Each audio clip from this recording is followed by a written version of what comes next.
अंतर मन में ज्योति जगा लो, होगा दूर अंधेरा।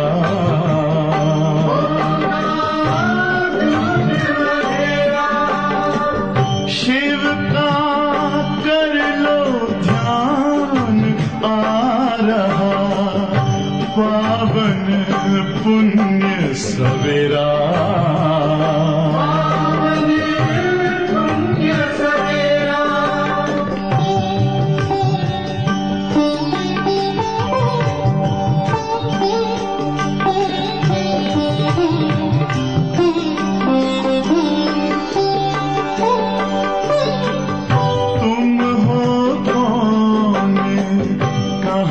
से आए अपने आप को जानो,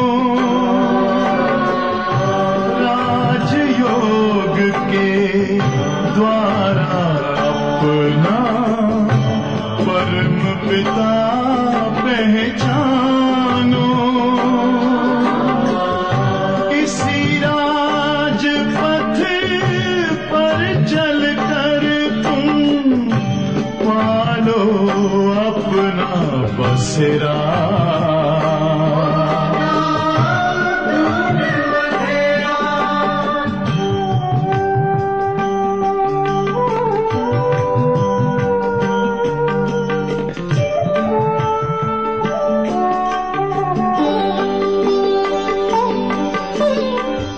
तुम हो आत्मा तन से न्यारे, परमात्मा को प्यारे। दिव्य गुणों को धारण करके योगी बनो दुलारे। ज्योति बिंदु ही तोड़ेगा ये माया मोह का घेरा।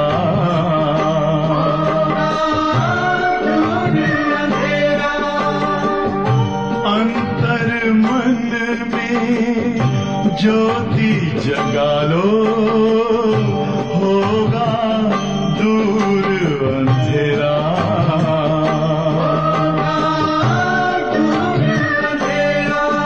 ओम शांति, ओम शांति, ओम शांति। ओम शांती। आज आहे 17 तारखेची अव्यक्तवाणी। रिवाइज तारीख आहे 25/3/90। वाणीचं टाइटल आहे सर्व अनुभूतियों की प्राप्ति का आधार पवित्रता। आज स्नेह के सागर बाप दादा अपने चारों ओर के रूहानी बच्चों के रूहानी फीचर्स देख रहे हैं। हर एक ब्राह्मण बच्चे के फीचर्स में रूहानियत है, लेकिन नंबरवार है, क्योंकि रूहानियत का आधार पवित्रता आहे। आज बाबा म्हणतात की रूहानियतचा आत्मीयतेचा आधारच काय आहे? पवित्रता। संकल्प, बोल और कर्म में पवित्रता की जितनी जितनी धारणा है, उसी प्रमाण रूहानियत की झलक सूरत में दिखाई देती है। संकल्प, बोल आणि कर्म याच्यामध्ये बाबांनी सांगितलं जितकी जितकी तुमची पवित्रतेची धारणा असेल, त्याप्रमाणे बाबांनी सांगितलं की रूहानियतची झलक तुमच्या चेहऱ्यावर विशेष दिसेल। ब्राह्मण जीवन की चमक पवित्रता है। निरंतर अतीन्द्रिय सुख और स्वीट साइलेंस का विशेष आधार है पवित्रता। पवित्रता नंबरवार है तो इन अनुभूतियों की प्राप्ति भी नंबरवार है। सर्वांच्यामध्ये पवित्रता समान नाही आहे. बाबांनी सांगितलं पवित्रता नंबरवार आहे. मग नंबरवार पवित्रता आहे तर अनुभूती पण नंबरवार है. अगर पवित्रता नंबर 1 है तो बाप द्वारा सर्व अनुभूतियों की प्राप्ति भी नंबर 1 है. पवित्रता की चमक स्वतः ही निरंतर चेहरे पर दिखाई देती है. पवित्रता नंबर 1 आहे तर बाबांच्याकडून सर्व प्राप्ती आपल्याला नंबर 1च होतील. सर्व अनुभूतींची प्राप्ती होईल. आणि बाबांनी सांगितलं की पवित्रतेची चमक जी आहे तर ती स्वतः निरंतर तुमच्या चेहऱ्यावर सदा दिसेल. पवित्रता की रूहानियत के नयन सदा ही निर्मल दिखाई देंगे. सदा नयनों में रूहानी आत्मा और रूहानी बाप की झलक अनुभव होगी. पवित्रतेची जर रूहानियत आत्मीयता तुमच्यामध्ये असेल तर बाबांनी सांगितलं की तुमच्या डोळ्याच्या द्वारे सदा निर्मल मला कुठल्याही प्रकारचं त्याच्यामध्ये अपवित्रता दिसणार नाही. सदा नयनों में रूहानी आत्मा और रूहानी बाप की झलक अनुभव होगी. आज बाप दादा सभी बच्चों की विशेष यह चमक और झलक देख रहे हैं. आज बाबा विशेष काय करतायत प्रत्येक बच्च्यामध्ये ती रूहानियतची विशेष चमक आणि झलक बाबा सांगतात की मी बघत आहे. आप भी अपने रूहानी पवित्रता के फीचर्स को नॉलेज के दर्पण में देख सकते हो क्योंकि विशेष आधार पवित्रता है. आज बाबा म्हणतात सर्व याचा आधारच काय आहे मुख्य पवित्रता. पवित्रता सिर्फ ब्रह्मचर्य को नहीं कहा जाता लेकिन सदा ब्रह्मचारी और सदा ब्रह्मचारी अर्थात ब्रह्मा बाप के आचरण पर हर कदम में चलने वाले. बाबाने सांगितलं की पवित्रता म्हणजे फक्त ब्रह्मचर्य नव्हे तर ब्रह्मचर्याच्या सोबत बाबांनी सांगितलं ब्रह्मचारी म्हणा ब्रह्मा बाबांचं जसं आचरण आहे तसं आपलं आचरण पाहिजे. त्यांच्या पावलावर पाऊल देऊन चालायचे. उनका संकल्प बोल और कर्म रूपी कदम नेचुरल ब्रह्मा बाप के कदम पर कदम होगा जिसको आप फूट स्टेप कहते हो. एकदम पावलावर पाऊल जसं ब्रह्मा बाबांचं कर्म तसं आपलं कर्म पाहिजे. बाबांच्या पावलावर पाऊल द्यायचं आहे. नॅचरल बाबांनी सांगितलं आपले संकल्प बोल कर्म सर्व बाबांच्या सारखं पाहिजे. उनके हर कदम में ब्रह्मा बाप का आचरण दिखाई देगा. तो ब्रह्मचारी बनना मुश्किल नहीं है लेकिन यह मन वाणी कर्म में कदम ब्रह्मचारी हो. ब्रह्मचर्य पालन करणं सोपं आहे पण ब्रह्मचारी बनणं थोडं कठीण जातं कारण ते मन वाणी आणि कर्म मनसा वाचा कर्मण या तिन्हींनी पण आपलं ब्रह्मा बाबांच्या सारखं कर्म पाहिजे. पावलावर पाऊल पाहिजे तसं आचरण पाहिजे. इस पर चेक करने की आवश्यकता है और जो ब्रह्मचारी है उनका चेहरा और चलन सदा ही अंतर्मुखी और अतींद्रिय सुख वाला अनुभव होगा. मग बाबांनी सांगितलं की ज्यांच्यामध्ये ब्रह्मचारी आहेत जे तर त्यांचा चेहरा आणि चलन पूर्णपणे त्यांच्यावर अंतर्मुखी आणि अतींद्रिय सुखाचा अनुभव होईल. एक है साइंस के साधन और ब्राह्मण जीवन में है ज्ञान के साधन. एक है साइंस के साधन और ब्राह्मण जीवन में है ज्ञान के साधन. तो ब्रह्मचारी आत्मा साइंस के साधन व ज्ञान के साधन के आधार पर सदा सुखी नहीं होते लेकिन साधनों को भी अपनी साधना के स्वरूप में कार्य में लाते. साधनों को आधार नहीं बनाते लेकिन अपनी साधना के आधार से साधनों को कार्य में लाते। जैसे कोई ब्राह्मण आत्माएं कभी कभी कहते हैं हमें यह चांस नहीं मिला, इस बात की मदद नहीं मिली, यह साथ नहीं मिला, इसलिए खुशी कम हो गई, अथवा सेवा का स्वयं का उमंग उत्साह कम हो गया। बाबांनी सांगितलं की आपली साधना जी आहे ती साधनांवर आधारित नको आहे। आपली साधनेच्या आधारावर बाबांनी सांगितलं की ह्या साधनांना आपण कार्यामध्ये लावलं पाहिजे, कारण ते सायन्सचे साधन आहेत आणि समजा ते आज आहेत उद्या नसणार आहेत, म्हणून त्याच्यावर आपण पूर्णपणे अवलंबून नको आहे। आणि मग काही जणांचं असं म्हणणं असतं की बाबा आम्हाला तर काही चान्सच मिळाला नाही किंवा आम्हाला मदतच मिळाली नाही, साथ मिळाली नाही, मदत मिळाली नाही, म्हणून आमची खुशी कमी झाली किंवा सेवेमधला किंवा स्वतःचा जो उमंग उत्साह आहे तो उमंग उत्साह आमचा कमी झाला असं म्हणतात। पहले पहले तो बहुत अतीन्द्रिय सुख था, उमंग उत्साह भी रहा, मैं और बाबा, और कुछ दिखाई नहीं दिया। नवीन नवीन ज्ञानात आल्यावर किती नशा असतो, काय असतं बुद्धीमध्ये, फक्त मी आणि माझा बाबा, बाकी दुसरं काहीच दिसत नसतं। नवीन नवीन खूप अतींद्रिय सुख, खूप नशा असतो, उमंग उत्साह असतो। लेकिन मेजॉरिटी 5 वर्ष से 10 वर्ष के अंदर अपने में कभी कैसे अनुभव करने लगते। पहिले 5 वर्ष चांगले जातं, 5 वर्षाच्या नंतर मग मात्र कधी कसे अनुभव यायला सुरुवात होते। इसका कारण क्या है?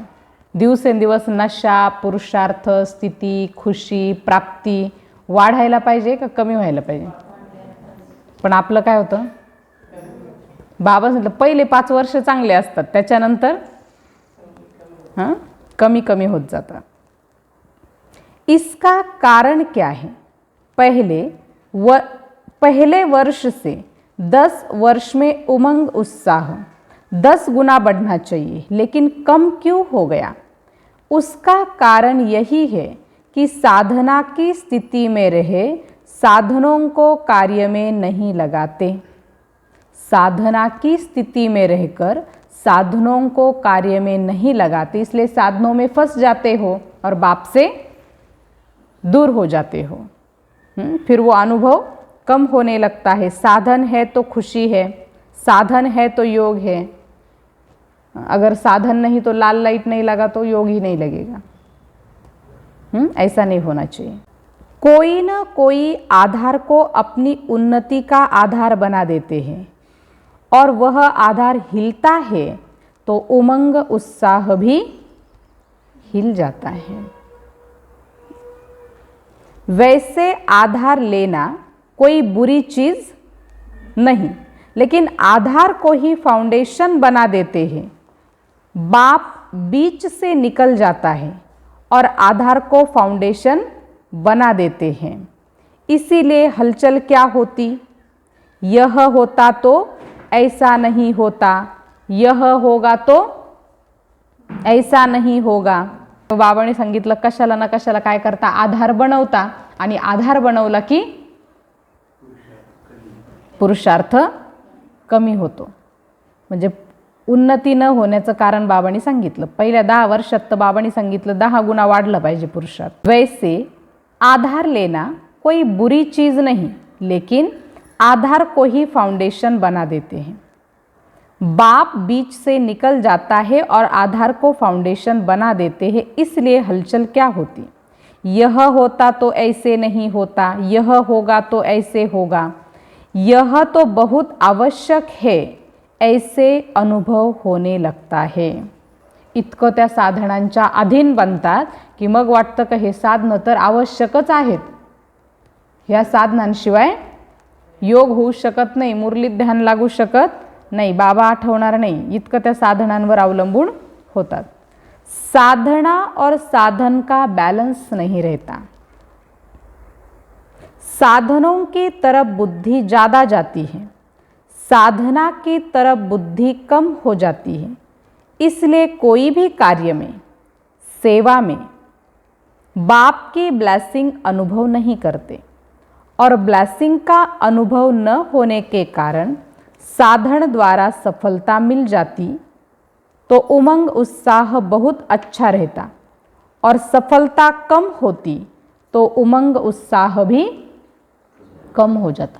सफलता मिळाली तर खुश आणि सफलता नाही मिळाली तर लगेच नाखुश, दुःखी, नाराज.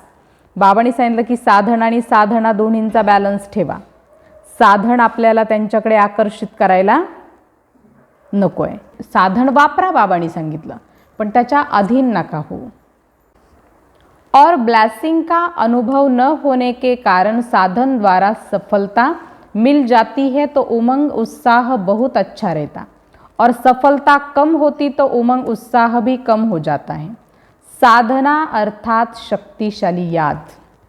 साधना म्हणजे काय? फक्त याद नाही. आज बाबांनी सांगितलं शक्तिशाली याद. निरंतर बाप के साथ दिल का संबंध.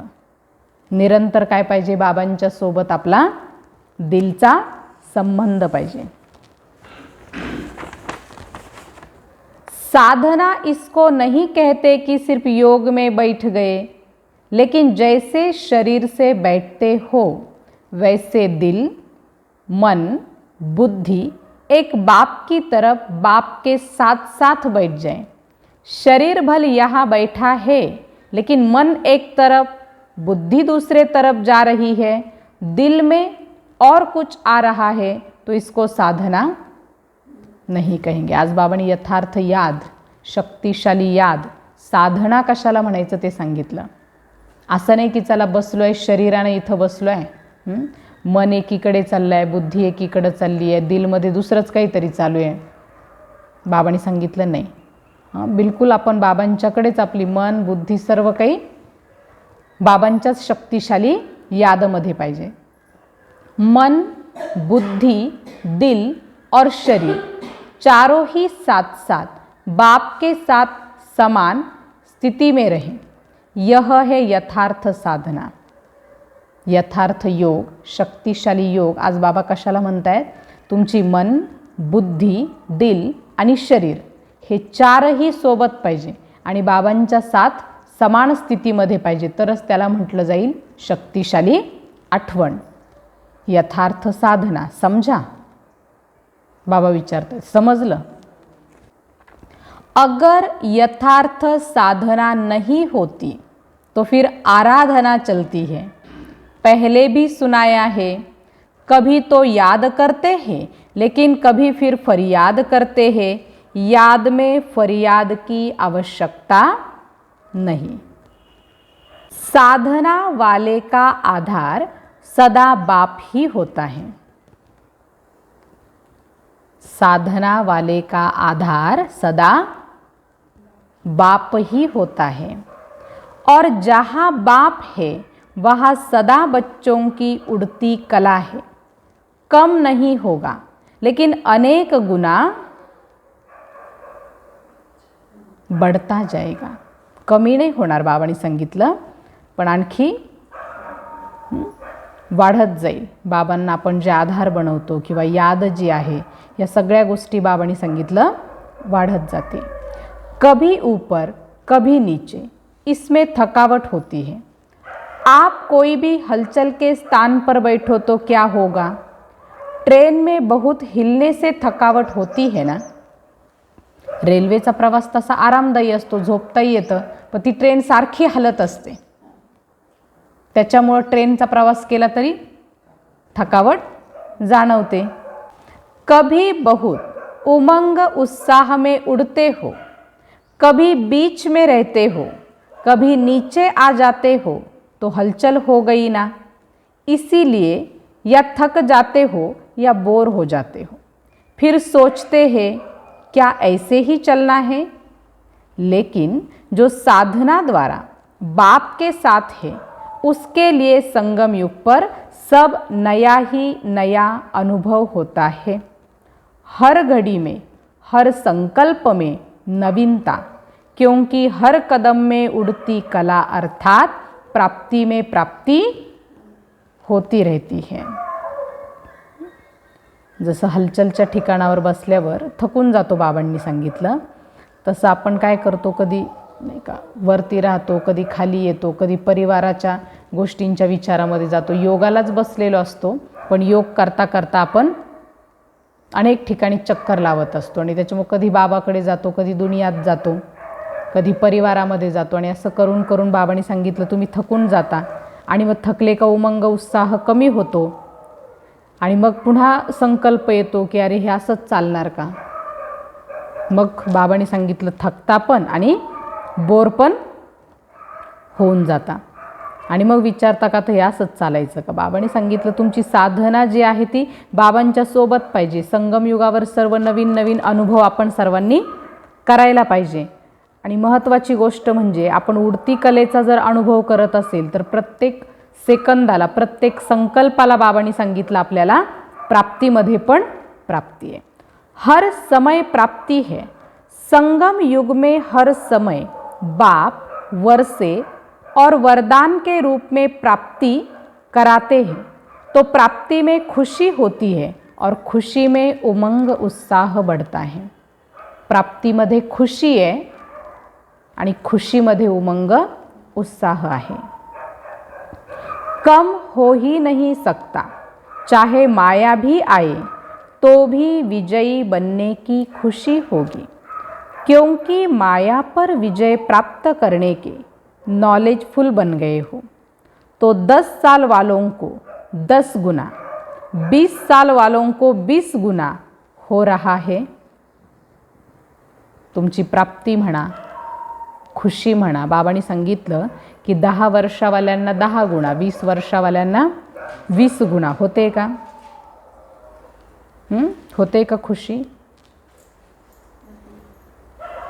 जसे जसे जुने होत चालले तसे तसे खुशी नशा कमी कमी होत चालले. तो कहने में ऐसे आता है लेकिन है तो अनेक गुना. जर विधिवत जर बाबांची शक्तिशाली याद जर आपण केली ना तर बाबांनी सांगितलं की अनेक गुणा तुम्हाला प्राप्ती है. अब इस वर्ष में क्या करेंगे? उमंग उत्साह तो बाप द्वारा मिली हुई आपकी अपनी जायदाद है. बाप की प्रॉपर्टी को अपना बनाया है. तो प्रॉपर्टी को बढ़ाया जाता है या कम किया जाता है? बढ़ाया जाता है. इस वर्ष विशेष 4 प्रकार की सेवा पर अटेंशन अंडरलाइन करना. बाबांनी सांगितलं उमंग उत्साह ही बाबांनी तुम्हाला दिलेली काय आहे? जायदाद आहे, प्रॉपर्टी आहे. आणि बाबांची प्रॉपर्टी म्हणजे आपली प्रॉपर्टी.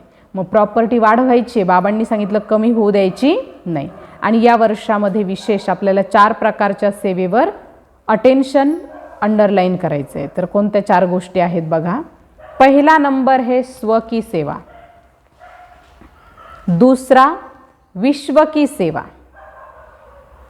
तीसरा मनसा सेवा, एक है वाणी द्वारा, एक है वाणी द्वारा सेवा, दूसरी मनसा सेवा भी विशेष है और चौथा है यज्ञ सेवा.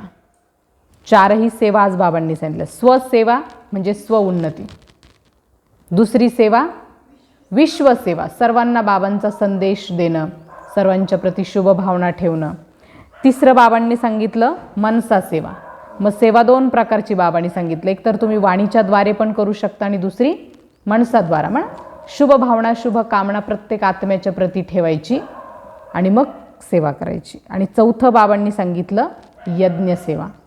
ही सुद्धा सेवा खूप महत्त्वाची आहे. जहाँ भी हो, जिस भी सेवा स्थान पर हो, वह सब सेवा स्थान यज्ञ कुंड है. ऐसे नहीं कि सिर्फ मधुबन यज्ञ है और आपके स्थान यज्ञ नहीं है.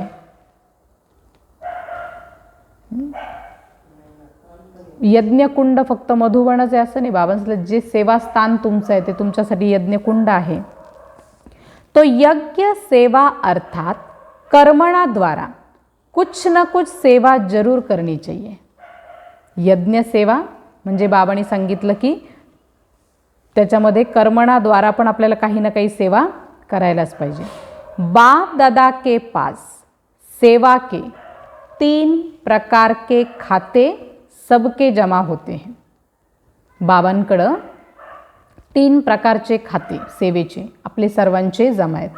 त्याच्यामध्ये बाबा जमा करत असतात. कोणकोणते? मनसा वाचा कर्मणा, तन मन धन.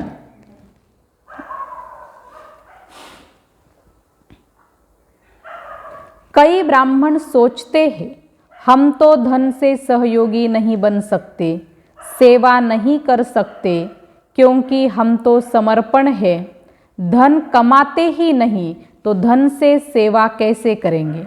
लेकिन समर्पित आत्मा अगर यज्ञ के कार्य में इकोनॉमी करती है अपने अटेंशन से, तो जैसे धन की इकोनॉमी की, वह इकोनॉमी वाला धन आपके नाम से जमा होता है.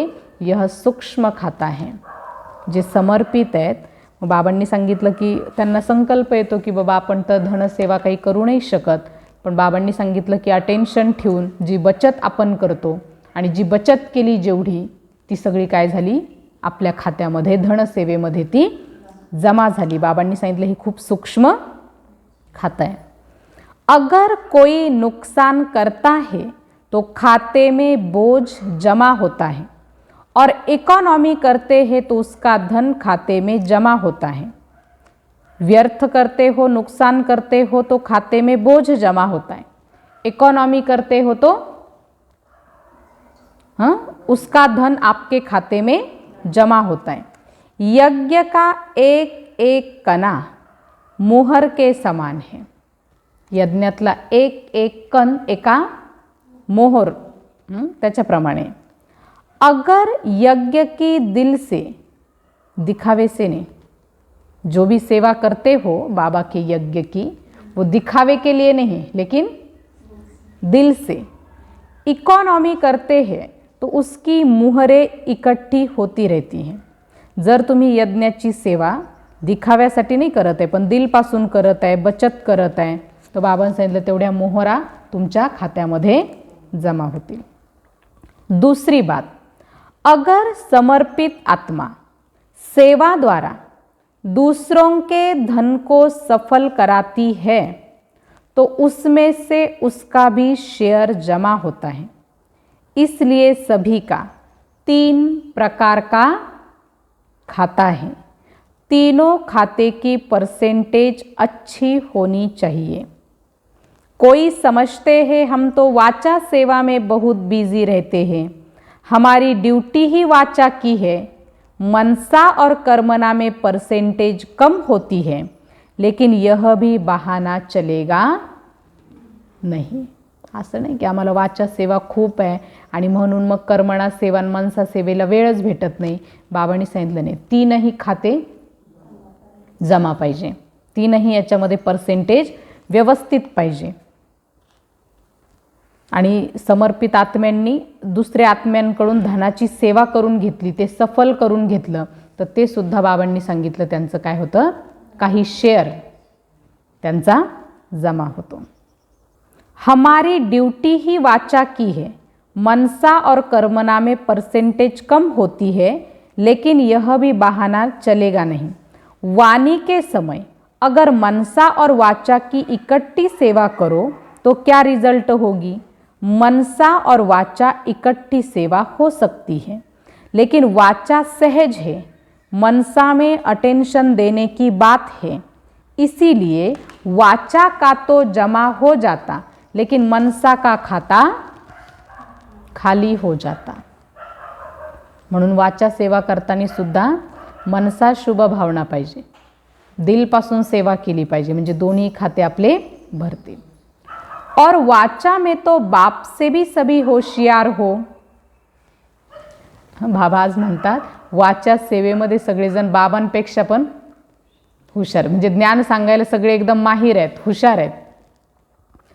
आजकल बड़ी दादियों से अच्छे भाषण छोटे छोटे करते हैं क्योंकि न्यू ब्लड है ना. भले आगे जाओ, बाप दादा खुश होते हैं, लेकिन मनसा का खाता खाली रह जाएगा, क्योंकि हर खाते की 100 मार्क्स हैं। मनसा वाचा कर्मणा, तन मन धन, तीनों का 100 मार्क्स हैं। 100 मार्क्स हर एक सब्जेक्ट का है। तो बाबा कहते भाषण अच्छा करते हो, लेकिन अगर मनसा नहीं है, दिखावे के लिए करते हो, दिल से नहीं करते हो, तो क्या होगा? जमा नहीं होगा। सिर्फ स्थूल सेवा को कर्मणा सेवा नहीं कहते। कर्मणा अर्थात संगठन में संपर्क संबंध में आना। फक्त स्थूल सेवेलाच कर्मणा सेवा नाही म्हणता येणार, संगठनमध्ये संबंध संपर्कमध्ये येणं ही सुद्धा कर्मणा सेवा है। यह कर्म के खाते में जमा हो जाता है, तो कईयों के तीनों खाते में बहुत फर्क है और वे खुश होते रहते हैं कि हम बहुत सेवा कर रहे हैं, बहुत अच्छे हैं। खुश भले रहो, लेकिन खाता खाली भी नहीं रहना चाहिए, क्योंकि बाप दादा तो बच्चों के स्नेही है ना। खूप सेवा केली, वाचा सेवा केली, कर्मणा सेवा केली, त्याच्यातच बाबांनी सांगितलं काही जण खूप खुश होतात। बाबांनी सांगितलं खुश राहा, खूप चांगली गोष्ट आहे, पण तुमचे खाते भरले पाहिजे। मनसा वाचा कर्मणा तीनही खाते भरले पाहिजे। तन मन आणि धन तीनही खाते आपले भरले पाहिजे। फिर ऐसा उल्हना नहीं देना कि हमको इशारा भी नहीं दिया गया कि यह भी होता है। उस समय बाप दादा यह पॉइंट याद कराएगा। कधी कधी आपण म्हणतो ना, आम्हाला जर माहिती असतं तर मग आम्ही केलं असतं असं। म्हणून बाबा प्रत्येक गोष्ट आपल्याला मुरलीमधून सांगत असतात। आणि म्हणून मग बाबांनी सांगितलं, जेव्हा तुम्ही असं म्हणाल ना की बाबा आम्हाला तर इशारा मिळालाच नाही, मग बाबा म्हटले की मी हा पॉइंट तुम्हाला आठवण करून देईन। हां, नोट करून ठेवा। आणि बाबांनी सांगितलं की एक एक रत्न जो आहे ना बाबांचा, लाखो करोडो रुपयांचा आहे एक एक रत्न। टीवी में चित्र सामने आ जाएगा, इसीलिए इस वर्ष सेवा भले बहुत करो, लेकिन यह तीनों प्रकार के खाते और चारों प्रकार की सेवा साथ साथ करो। वाचा का तरफ भारी हो जाए और मनसा तथा कर्मणा हल्का हो जाए तो क्या होगा? बैलेंस नहीं रहेगा ना। बैलेंस न रहने के कारण उमंग उत्साह भी नीचे ऊपर हो जाता है। एक तो अटेंशन रखना, लेकिन बाप दादा बार बार कहते हैं अटेंशन को टेंशन में नहीं बदलना। अटेंशन ठेवायचं, पण त्या अटेंशनचं टेंशन नको यायला। कई बार अटेंशन को टेंशन बना देते हैं, यह नहीं करना। सहज और नॅचरल अटेंशन रहे।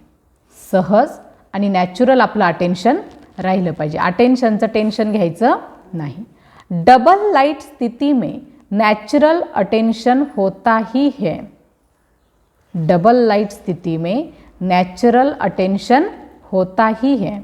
अच्छा, सदा अपने चेहरे और चलन में पवित्रता के रूहानियत की चमक वाले, सदा हर कदम में ब्रह्मचारी श्रेष्ठ आत्माएं, सदा अपने सेवा के सर्व खातों को भरपूर रखने वाले, सदा दिल से अपनी उन्नति का दृढ़ संकल्प करने वाले, सदा स्व उन्नति प्रति स्वयं को नंबर 1 आत्मा निमित्त बनाने वाले, ऐसे बाप के प्यारे और विशेष ब्रह्मा माँ के प्यारे, आज माँ का दिन मनाया है ना, तो ब्रह्मा माँ के राज दुलारे बच्चों को ब्रह्मा माँ की और विशेष बाप की,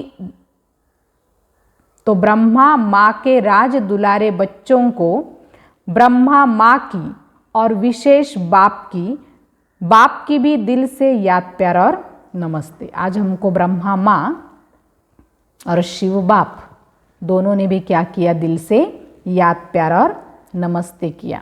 तो उन दोनों को भी रूहानी बच्चों की, रूहानी बाप दादा को याद प्यार, गुड मॉर्निंग, नमस्ते नमस्ते, बहुत बहुत शुक्रिया बाबा, शुक्रिया।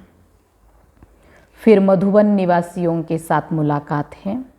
मधुबन निवासियों को अच्छे और गोल्डन चांस मिलते हैं, इसलिए ड्रामा अनुसार जिन्हें बार बार गोल्डन चांस मिलते हैं उन्हें बाप दादा बड़े ते बड़े चांसलर कहते हैं।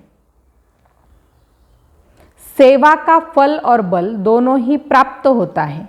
बल भी मिल रहा है, वह बल सेवा कर रहा है और फल सदा शक्तिशाली बनाए आगे बढ़ा रहा है। मधुबनवाल्यांना बाबा विशेष सांगतात की त्यांना खूप चांगला आणि गोल्डन चान्स मिळतो आणि बार बार हा गोल्डन चान्स मिळतो सेवेचा। मग बाबांनी सांगितलं तुम्ही तर सर्वात मोठे चान्सलर आहात, सेवेचं फळ पण मिळतं आणि बल पण मिळतं, दोन्ही गोष्टी त्यांना मिळतात। सबसे ज़्यादा मुरलिया कौन सुनता है? सर्वात जास्त मुरली ऐकायला कोणाला भेटते? मधुबनवाल्यांना। वो तो गिनती से मुरलियाँ सुनते हैं और आप सदा ही मुरलियाँ सुनते रहते हो। सुनने में भी नंबर 1 हो और करने में भी 1 नंबर हो या कभी 2 हो जाता है। जो समीप होते हैं उन पर विशेष हुज्जत होती है। तो बाप दादा की भी विशेष हुज्जत है, करना ही है और नंबर 1 करना है, किसी में भी नंबर पीछे नहीं।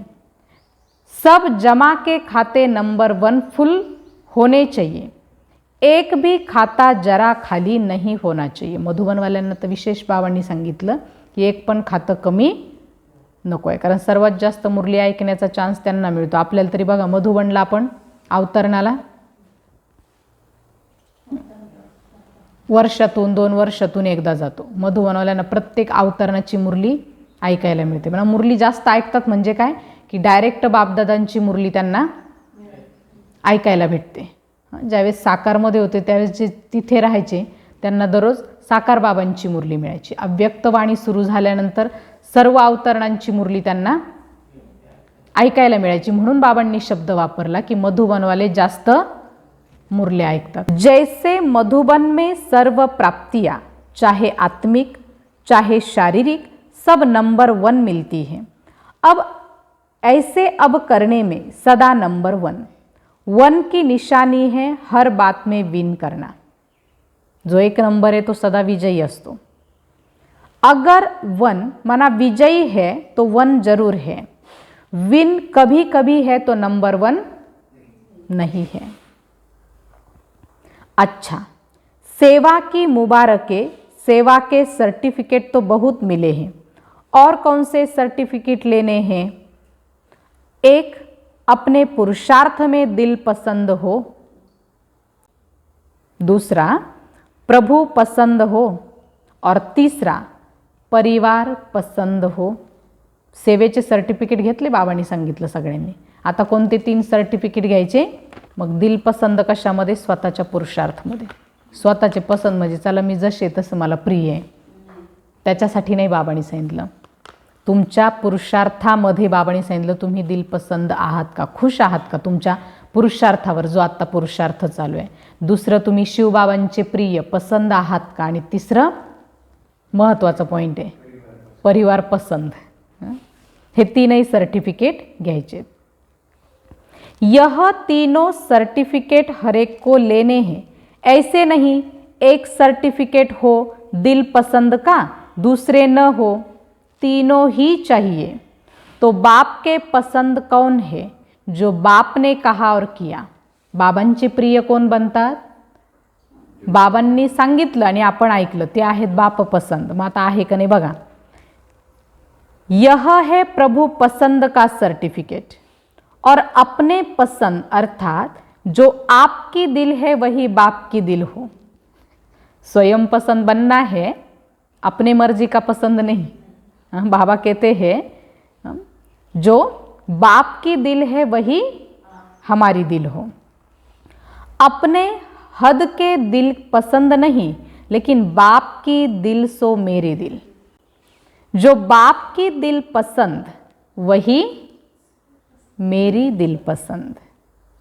इसको कहते हैं दिल पसंद का सर्टिफिकेट। अभी बोलो, दिल पसंद का, स्वयं पसंद का सर्टिफिकेट है। क्योंकि बाप की दिल सो आपकी दिल, तो इसको कहते हैं दिल पसंद का सर्टिफिकेट।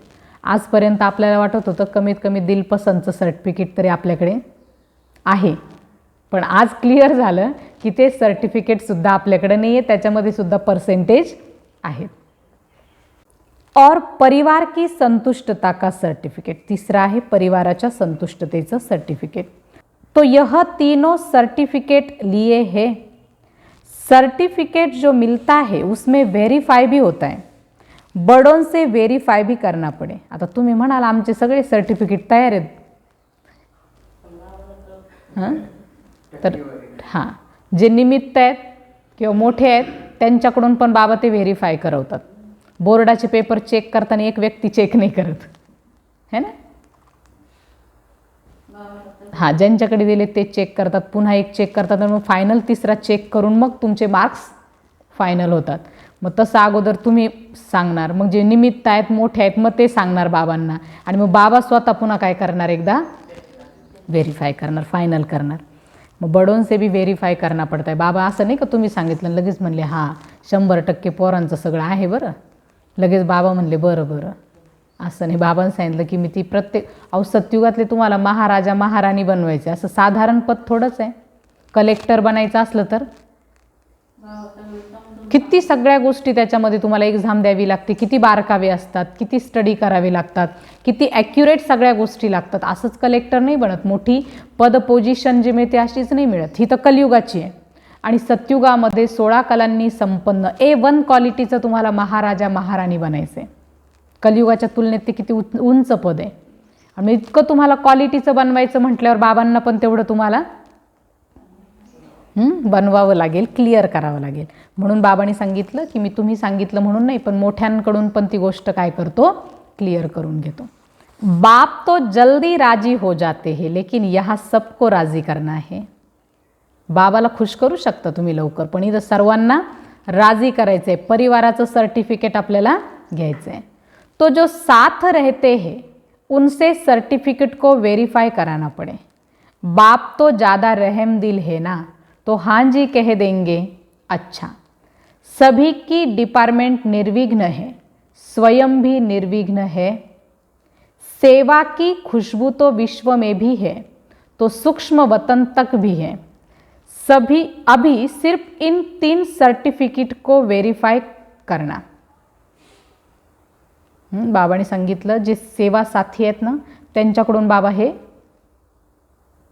परिवाराचं सर्टिफिकेट व्हेरीफाय बाबा करून घेणार, कारण बाबांनी सांगितलं बाबा रहम दिले ना, कदाचित बाबा म्हणाल की हो चालेल ठीक आहे, पण जे सेवा साथी आहेत ना त्यांच्याकडून पण बाबांनी सांगितलं मी सर्टिफिकेट घेणार आहे। अच्छा, भारतवासियों से ऐसा अनुभव होता है कि सुखदाता बाप के साथ सुखी बच्चे बन गए हैं।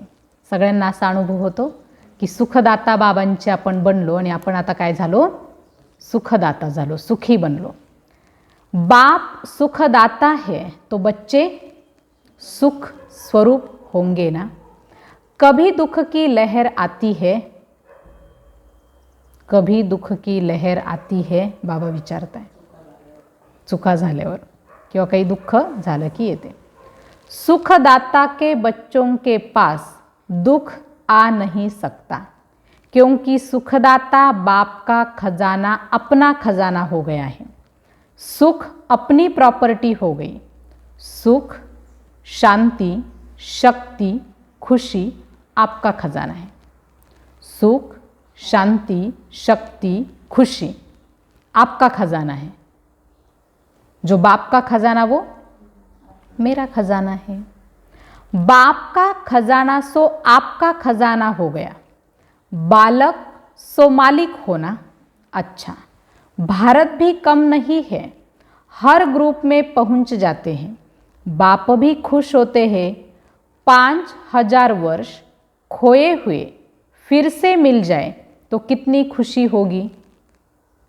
आपलं जर कोणी हरवलेली व्यक्ती, हरवलेली वस्तू जर आपल्याला सापडली तर किती खुशी असते, भरपूर खुशी असते ना. मग बाबांना आपण किती वर्षातून भेटलो आहे? 5000 वर्षातून भेटलो. मग आपल्याला किती खुशी पाहिजे? 5000 वर्ष. अगर कोई 10-12 वर्ष का खोया हुआ भी फिर से मिलता है तो कितनी खुशी होती है. 10-12 वर्ष जर कोणी हरवलं असेल, आपल्यापासून दूर गेलेलं असेल आणि ते अचानक आपल्याला भेटलं, सापडलं, तर ती खुशी किती असते. इतकी खुशी असते की चेहऱ्यावर खुशी, डोळ्यातून खुशीचे अश्रू, त्यांना आपण गळा भेट घेणार, तो आनंद असणार, काय बोलावं काय नाही ते समजणार नाही, किती खुशी असते. 10-12 वर्षानं भेटलं तरीसुद्धा इतकी खुशी असते. आणि बाबा मला किती वर्षातून भेटले? 5000 वर्षातून. किती खुशी पाहिजे. और यह 5000 वर्ष बाप और बच्चे अलग हो गए और अब फिर से मिल गए, इसलिए बहुत खुशी है ना. सबसे ज़्यादा खुशी किसके पास है? सभी के पास है, क्योंकि यह खुशी का खजाना इतना बड़ा है जो कितने भी लेवे, जितने भी लेवे अखुट है. इसलिए हर एक अधिकारी आत्मा है. ऐसे है ना. संगम युग को कौन सा युग कहते हैं? संगम युग खुशी का युग है. खजाने ही खजाने हैं. जितने खजाने चाहो उतना भर सकते हो. धनवान भव का, सर्व खजाने भव का वरदान मिला हुआ है. सर्व खजानों का वरदान प्राप्त है. ब्राह्मण जीवन में तो खुशियाँ ही खुशियाँ है. यह खुशी कभी गायब तो नहीं हो जाती. माया चोरी तो नहीं करती है खजानों की. जो सावधान होशियार होता है उसका खजाना कभी कोई लूट नहीं सकता. जो थोड़ा सा अलबेला होता है उसका खजाना लूट कर ले जाए. बाबांनी सांगितलं की जो थोडासा अलबेला असतो मग त्याचा खजाना लुटून घेऊन जातात. ज्याचं अटेन्शन आहे त्याच्या इथं चोरी नाही होणार. मग आता आपलं बघा खुशी कमी होण्याचं कारण काय? खजाण्यांची चोरी. आणि खजाण्यांची चोरी का होते? अटेन्शनची कमी. म्हणून बाबा भेटून पण आपल्याला खुशी का नाही राहत? तर आपली अटेन्शनची कमी. यथार्थ ओळखतो आपण बाबांना, पण यथार्थ ओळखून सुद्धा अटेन्शन नसल्यामुळे, ज्ञान आहे, समज आहे, ओळखलेला आहे, पण अटेन्शन नाही आहे. आणि अटेन्शन नसल्यामुळे मग गडबड होते. आप तो सावधान हो ना, बाबा पूछ रहे हैं. आप तो सावधान हो ना, या कभी कभी सो जाते हो. सावध आहात की गाढ झोपी जाता? कोई सो जाते हैं तो चोरी हो जाती है ना. अलबेले हो गए. सो जाना माना अलबेले होना. सदा होशियार, सदा जागती ज्योत रहे तो माया की हिम्मत नहीं जो खजाना लूट कर ले जाए. तुम्ही जर ते जागसूत झोपणं म्हणतात ना, एकदम गाढ नाही झोपायचं. ढोल नगाडे वाजले तरी आवाज नाही येणार असं इतकं गाढ नाही झोपायचं. जागसूत. थोडासा काही आवाज झाला, काही वाटलं की त्याला अटेन्शन युक्त म्हणू शकतो, अलर्ट म्हणू शकतो. झोपेत सुद्धा अलर्ट. मग तसं जर असेल पुरुषार्थामध्ये तर बाबांनी सांगितलं जागती ज्योत बनून राहिलात तर मग माया काय तुमचा खजाना लुटून घेऊन जाऊ शकत नाही. अच्छा. जहाँ से भी आए हो सब पद्मा पदम भाग्यवान हो. यही गीत गाते रहो सब कुछ मिल गया. 21 जन्मों के लिए गारंटी है कि ये खजाने साथ रहेंगे. इतनी बड़ी गारंटी कोई दे नहीं सकता. तो यह गारंटी कार्ड ले लिया है ना. यह गारंटी कार्ड कोई रिवाजी आत्मा देने वाली नहीं है, दाता है. इसलिए कोई डर नहीं है, कोई शक नहीं है. हे काय कोणी देणारा रिवाजी व्यक्ती नाही आहे. बाबांनी सांगितलं की हा देणारा दाता आहे, त्याच्यामुळे कुठल्याही प्रकारची भीती किंवा शंका नाही आहे का गॅरंटी आहे का नाही. आजकाल तर दुनियामध्ये गॅरंटी नाही आहे म्हणून वॉरंटी कार्ड काढलं. मग ते 1 वर्षाचं, 2 वर्षाचं, 5 वर्षाचं काहीतरी असेल. इथं बाबा तुम्हाला 21 जन्माची गॅरंटी देत आहेत आणि स्वयं भगवान गॅरंटी देत आहेत की 21 जन्म तुम्ही सगळ्या खजान्यांनी भरपूर राहाल. अच्छा, आज फिर बाबा ने हम बच्चों को वरदान दिया है, फॉलो फादर करते हुए सपूत बन, हर कर्म में सबूत देने वाले सफलता स्वरूप भव। स्पष्टीकरण है, जो फॉलो फादर करने वाले बच्चे हैं वही समान है, क्योंकि जो बाप के कदम वो आपके कदम। बाप दादा सपूत उन्हें कहता जो हर कर्म में सबूत दे। सपूत अर्थात सदा बाप के श्रीमत का हाथ और साथ अनुभव करने वाले। जहाँ बाप की श्रीमत व वरदान का हाथ है वहाँ सफलता है ही। इसीलिए कोई भी कार्य करते ये स्मृति में लाओ की बाप के वरदान का हात हमारे ऊपर है। सतत ही स्मृती ठेवायची की बाबांचा वरदानी हात सतत माझ्या डोक्यावर आहे। सतत हा अनुभव करायचा आणि प्रत्येक पावलावर बाबांच्या श्रीमतानुसार आपल्याला चालायचं। आणि सपूत बाबांनी सांगितलं ते आहेत की जे आपल्या कर्माचा पुरावा देतात, सबूत देतात, ते सपूत आहेत। आणि सपूत म्हणजे बाबांनी सांगितलं की सदा बाबांच्या श्रीमताचा हात आणि साथचा अनुभव करणं। आणि बाबांच्या श्रीमत किंवा वरदानाचा हात जिथे आहे तिथं सफलता निश्चित आहेच आहे। आणि म्हणून कोणतंही कार्य करताना सतत ही स्मृती ठेवायची की बाबांचा वरदानी हात सतत माझ्या डोक्यावर आहे। स्लोगन आहे, हीरे तुल्य ऊंची स्थिति में स्थित होकर किए गए कर्म ही मूल्यवान कर्म है। हिरे तुल्य उंच स्थितीमध्ये स्थित होऊन केलेलं कर्म बाबांनी सांगितलं तुमचं मूल्यवान कर्म आहे। म्हणून आपली स्थिती हिरे तुल्य उंच स्टेजवर स्थित होऊन आपल्याला कर्म करायचं आहे। ओके, ओम शांती। सर्वांनी अनुभव करायचा की बाबांचा वरदानी हात आपल्या डोक्यावर आहे आणि त्या वरदानी हातामधून बाबा आपल्याला सर्व शक्ती, सर्व खजाने, खुशी जे पण आहे ते सगळं बाबा तुमच्या आत्म्यामध्ये भरत आहे। सर्व खजाने बाबा आपल्यामध्ये भरत आहेत असा अनुभव सर्वांनी करायचा आहे। ओम शांती।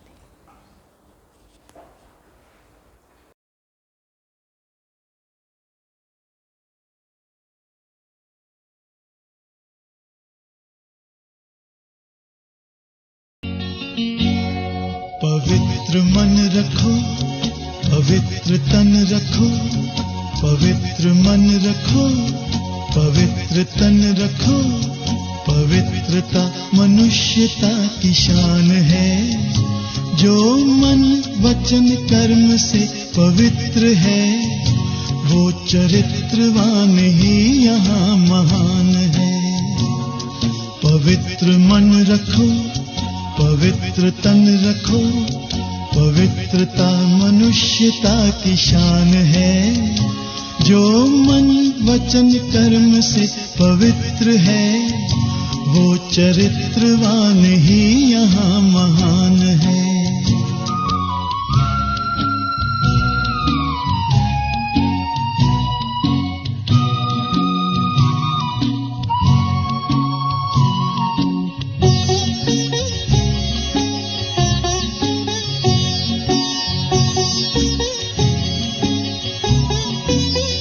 बड़ा ही मूल्यवान है तुम्हारा ये जन्म, तुम्हारा ये जन्म। बड़ा ही मूल्यवान है तुम्हारा ये जन्म, तुम्हारा ये जन्म। जगत की कर्म भूमि में करो भले कर्म, करो भले कर्म। अच्छे रखो विचार, उत्तम करो व्यवहार। अच्छे रखो विचार, उत्तम करो व्यवहार। आदर्श व्यक्ति की ये पहचान है। जो मन वचन कर्म से पवित्र है वो चरित्रवान ही यहाँ महान है। पवित्र मन रखो, पवित्र तन रखो, पवित्रता मनुष्यता की शान है।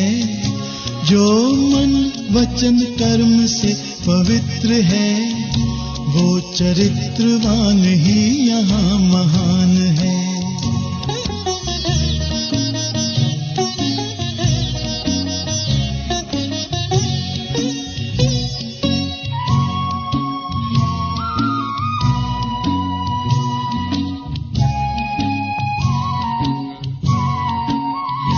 तुम अपनी आँख में अमृत रखो विमल विमल, सदा विमल विमल। तुम अपनी आँख में अमृत रखो विमल विमल, सदा विमल विमल। तुम्हारी वाणी में माधुर्य हो सरल सरल, सदा सरल सरल। तुम हो के निर्विकार सबका करो सत्कार, तुम हो के निर्विकार सबका करो सत्कार। ये जन्म तुम्हारा इम्तिहान है, जो मन वचन कर्म से पवित्र है, वो चरित्रवान ही यहाँ महान है।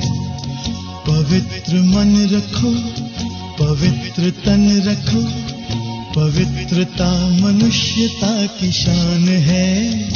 जो मन वचन कर्म से पवित्र है, वो चरित्रवान ही यहाँ महान है। पवित्र मन रखो,